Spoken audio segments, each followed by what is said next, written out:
questa è fatta nel forno di casa a 250 gradi. Abbiamo aggiunto la mozzarella 1 minuto e mezzo, 2 minuti prima della cottura. Tutto suo, fatto tutto lui.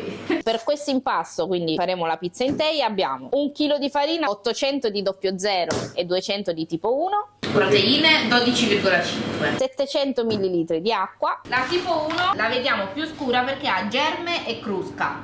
L'acqua si mette dopo, eh? Sì, 25 di sale. Sì.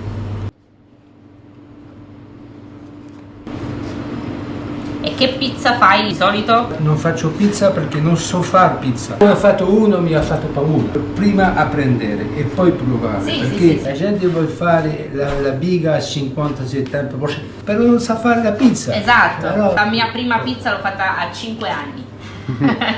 Ok, continuiamo ad idratare fino ad arrivare al 70 e andiamo a tirare, quindi spingi e tiri e poi fai la stessa cosa laterale. Se vogliamo mettere l'ultima acqua arriviamo al 70, adesso saremo al 68 se non è stanco.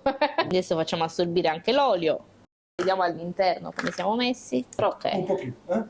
andiamo a creare la struttura, serve tanta forza. Appiccica o Appiccica. facciamo la pallina, quindi andiamo a chiudere. Ok, se si trova un posto caldo senza l'umidità, riposo mezz'ora, quindi si è rilassato, lo prendiamo e facciamo lo staglio. È ancora un po' molle, eh? Oui. Quindi spingi e pizzichi.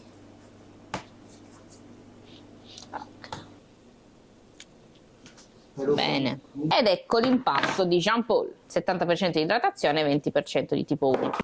Farla diventare rotonda, lo schiaffo, il movimento è questo, vedi che deve essere liscia, una mano gira E non il cornichon. andiamo a cuocerlo nel forno elettrico. Su ogni pizza mettiamo 80 grammi di pomodoro. Allora devi allargarla senza schiacciare i bordi, il movimento giusto del pizzaiolo.